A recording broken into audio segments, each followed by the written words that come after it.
সুপ্রিয় শিক্ষার্থীবৃন্দু, আসসালামু আলাইকুম। আমি জাহিদ স্যার আছি আপনাদের সাথে এমএসসি অর্থাৎ ম্যাগনেট স্কুল অ্যান্ড কলেজে আপনাকে স্বাগতম।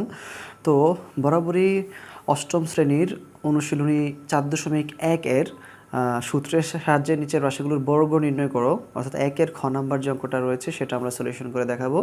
আশা করি ক নাম্বারটা আপনারা দেখেছেন, কারণ ক নাম্বারে খুব বেশি পরিমাণে আমি আলোচনা করেছি, বিস্তারিত আলোচনা করেছি, তাই ক নাম্বারটা ভালো করে বুঝলে এগুলো অটোমেটিক পারার কথা। তারপরেও আমি প্রত্যেকটা অঙ্ক যেহেতু ধরে ধরে করে দিব বলেছি, সেই হিসেবে প্রত্যেকটা অঙ্ক করে করে দেখাবো ইনশাল্লাহ। তো আপনারা একটা কাজ করবেন, সবগুলো অঙ্কই দেখবেন আর ক নাম্বার অঙ্কটা অবশ্যই দেখে আসবেন। তো চলেন আমরা কথা না বলে শুরু করি। এখানে দেওয়া আছে 6x + 3। তো যেহেতু আমাদেরকে সূত্রের সাহায্যে বর্গ নির্ণয় করতে বলা হয়েছে, এই জন্য আমরা যেটা করব, এই অঙ্কটাকে ফার্স্টে আবার লিখে ফেলবো। দেখে দেখে এখানে লিখবো 6x + 3।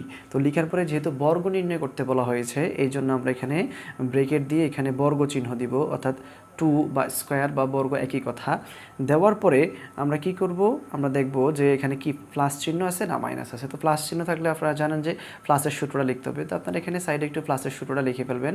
প্লাসের সূত্রটা কি, a + v whole square equal a² + 2ab + b square. এই সূত্রটা লিখে নেবেন। দেন এই সূত্রটা দেখে দেখে আপনারা অ্যাপ্লাই করবেন। এটা সবচেয়ে বুদ্ধিমানের কাজ হবে এবং সবচেয়ে সহজ পদ্ধতি। তাইলে দেখেন এখানে কি আছে, সর্বপ্রথমে আমরা প্রথম অংশটাকে এখানে দেখেন, প্রথম অংশটাকে ধরবো a এবং দ্বিতীয় অংশটাকে ধরবো b। এগুলো বিস্তারিত কিন্তু কয়ের মধ্যে বলা হয়েছে। কয়েরটা ভালো করে দেখে আসলে এগুলো কিন্তু আপনার কাছে একদম পানির মতো ইজি হয়ে যাবে ইনশাল্লাহ। তো দেখেন প্রথম অংশটাকে a ধরবো আমরা মনে মনে, দ্বিতীয় অংশটাকে b ধরবো। তো এখানে এইটুকু অংশ আমাদের কী করতে হবে, অ্যাপ্লাই করতে হবে। তাহলে দেখেন এখানে ঠিক এখানে যেভাবে আছে আমরা কিন্তু সেভাবে অ্যাপ্লাই করবো। তো এখানে কি আছে, a।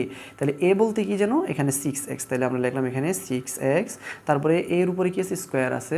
তো আমরা এখানে স্কোয়ার না দিয়ে হোল স্কোয়ার দিব। কেন, কারণ এখানে দুইটা মান আছে। তো এখানে দিলাম আমরা হোল স্কোয়ার, তারপরে প্লাস সূত্র থেকে দেখে দেখে, তারপরে 2, এই 2 লিখলাম। 2ab এগুলো সম্পর্ক হচ্ছে গুণের, এই জন্য আমরা এখানে গুণ চিহ্ন দিব। দেন এখানে কি আছে, a আছে। a থাকার কারণে আমরা কি লিখবো, 6x লিখলাম। তারপরে আবার গুণ চিহ্ন দিব। দেওয়ার পরে এখানে কি আছে, b বলতে কি 3, এই যে লিখলাম আমরা 3। এরপরে কি আছে, প্লাস আছে, এখানে প্লাস চিহ্ন দিলাম। তারপরে কি আছে, b বলতে কত 3, লিখলাম 3। তারপরে এখানে কি আছে, স্কোয়ার আছে। তো আমরা এখানে কি স্কোয়ার দিব না হোল স্কোয়ার দিব, স্কোয়ার দিব। কেন, কারণ এখানে একটা মান, হোল স্কোয়ার দেওয়ার কোনো প্রয়োজন নেই, এখানে স্কোয়ার দিলেই হয়ে যাচ্ছে। ওকে, ডান।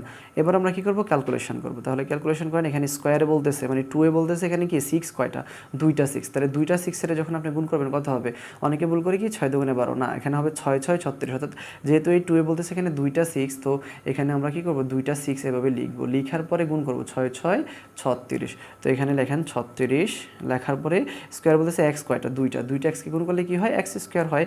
তো লিখলাম এক্স স্কোয়ার, এই প্লাসের প্লাস। তারপরে এখানে খেয়াল করেন, এই যে এইটুকের সম্পর্ক কি, মাঝখানে গুণে, দেখেন এখানে গুণ চিহ্ন আছে, এখানে গুণ চিহ্ন আছে। তার মানে এই পুরোটা সম্পর্ক হচ্ছে গুণের, এই জন্য আমরা কি পুরোটা গুণ করে ফেলবো। তাহলে দেখেন 6 দুগুণে 12 আর 3 12 36। তাহলে আমরা এখানে লিখবো কি 36। এখানে কি আছে, এক্স আছে, লিখলাম আমরা এক্স। এখানে আছে প্লাস, এই প্লাসের প্লাস লিখলাম। এই স্কোয়ার বলতেছে এখানে 3 কয়টা, 3 কিন্তু দুইটা। তো আপনারা 3 দুগুণে 6 এরকম ভুলটা করবেন না।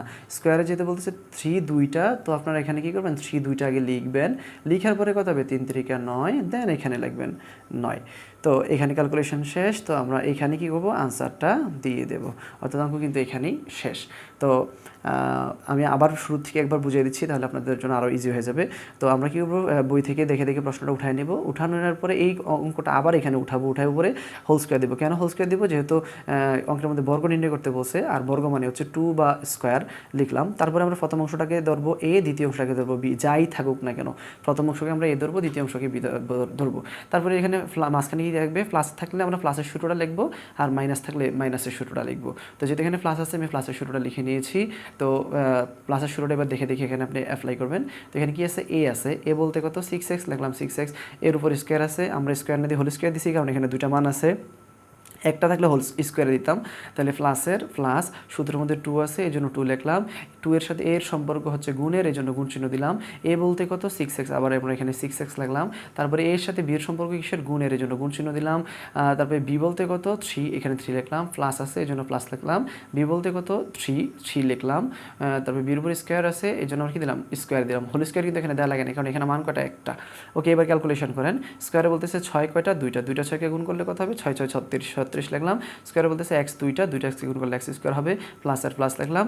সম্পূর্ণটা সম্পর্ক হচ্ছে গুণের, এই জন্য গুণ করে ফেলবো।